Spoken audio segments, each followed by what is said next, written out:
All across the developed world, birth rates are dropping fast. And you could blame geopolitical tension, climate change, inflation, social media, fast fashion, so many things you could blame. But I choose to blame Hollywood in what we're going to call today the rom-com drought. Picture this. The year is 2012 and you're on your first date. You're nervous and the conversation is lagging. But somewhere in the back of your mind, you have this script that is playing out. You know that you're supposed to be a little bit funny. You're supposed to be a little bit vulnerable. You're not supposed to be too eager, but you're also not supposed to be too cool. And so you know the moves because you've seen them 100 times. Now, fast forward to 2026. You're in this same situation, except this time there is no script for you to follow because the person you're with, you met on some dating app. So there was no meet cute where nobody chased another through an airport. And now neither of you know what to say to each other. And so what we're seeing is a population that has lost an entire coping mechanism that they didn't know they had. And that's why we have this very underrated public health crisis that is declining populations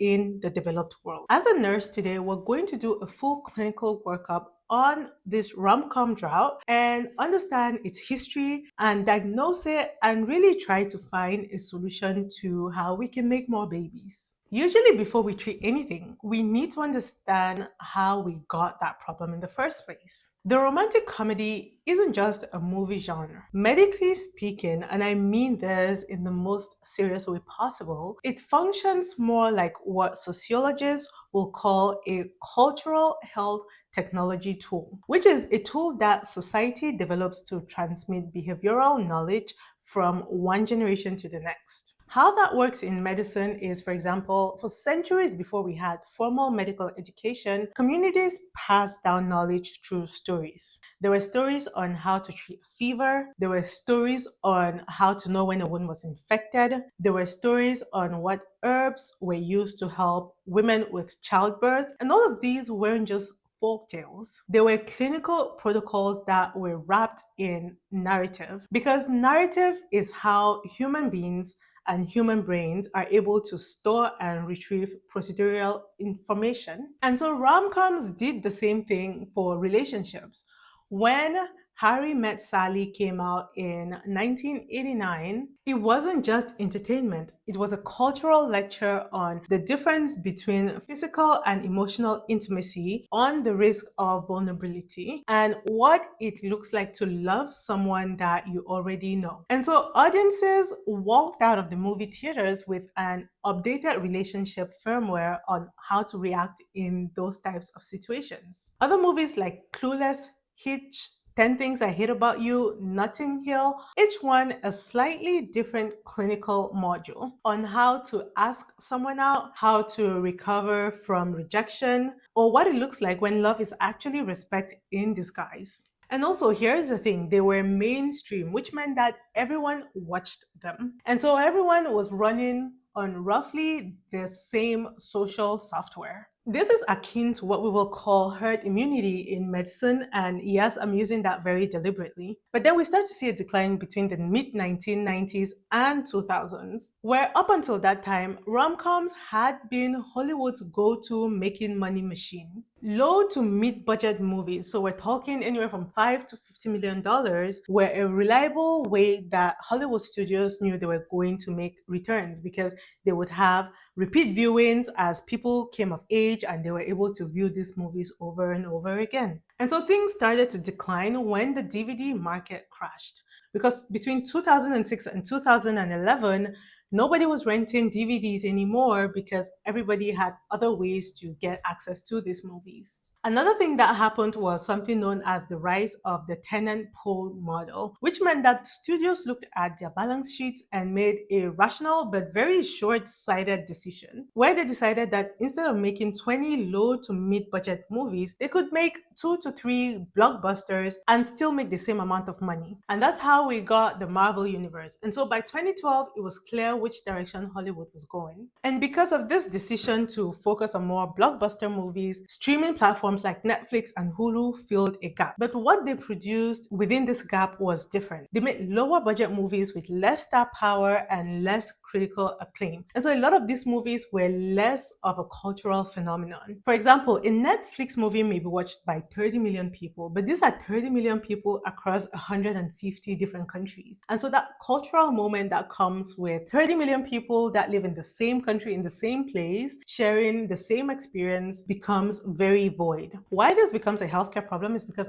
at our core as humans, we are narrative animals. We just don't learn from direct experience. We learn from observed experience as well. And this is called social learning theory. And it's foundational to behavioral psychology, which means that we watch other people navigate situations and we store those patterns. And then we're able to deploy them when we face similar situations ourselves. This is why children's stories have morals and why religious texts use parables. A psychologist known as Sylvia Vesterwick has spent years studying what she calls media-based social comparison. This is the way that we use fictional characters as reference points for our own behavior and use these fictional characters also as a way of self-assessment. And her research shows that people just don't look passively and enjoy things like romantic media. They're able to extract behavioral scripts from it that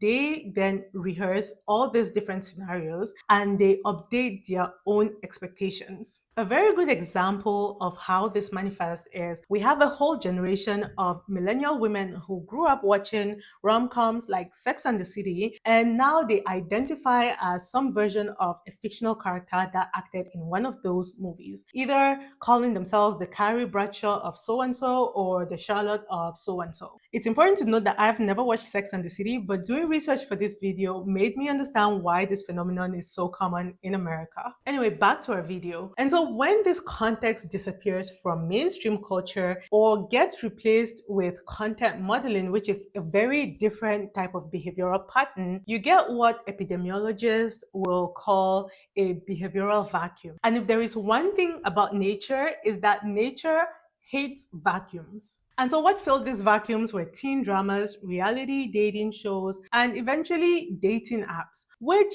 critically provided the mechanism for which people could meet, but almost no script for what they're supposed to do after they meet. There's been a lot of research on Gen Z's relationship patterns, which include the rising rate of romantic avoidance and anxiety around dating within this age category. And that's why we're getting a lot of things like ghosting as a default exit strategy, which maps pretty cleanly into this timeline. And so I'm not saying that the rom-com drought has caused a whole generation's relationships difficulty, because correlation is not always causation, but what we're seeing is a symptom that overlaps with the removal of a known protective factor, which was the rom-com. But this isn't the first time that society has lost a behavioral health technology and suffered the consequences. In the 1950s, public health officials in the United States made a decision to modernize maternal care. They wanted to move birth from the home to the hospital. And that's good because hospitals are safer.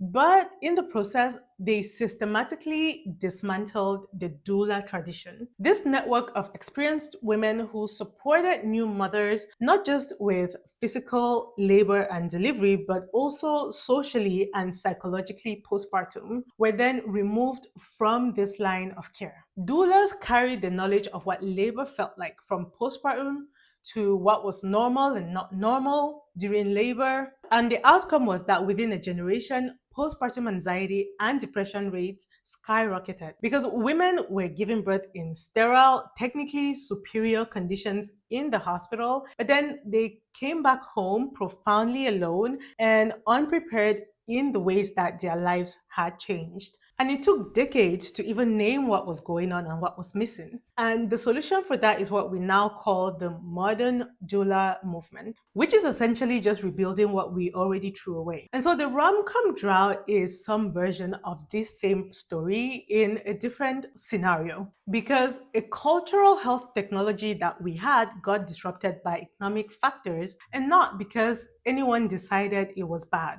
But the good news is it's improving. In 2018, movies like Crazy Rich Asians were one of the early proof of life movies that showed that this genre still needed a lot of help and it still had a lot of cultural impact. And I'm sure there's a lot more of these types of movies that are coming up. Romcoms aren't particularly my thing. But also, there's a new generation of filmmakers and writers who grew up watching these rom-coms and have also seen this void or this drought in the market. And what they're doing is creating different types of rom-coms that were specifically ignored during the rom-com era. And so we're seeing them center stories around queer love, interracial relationships, neurodivergent relationships, and all other types of different types of rom-com. At its core, the rom-com is just a silly movie where two attractive people miscommunicate for 90 minutes and then eventually they kiss in the end and kiss in the rain.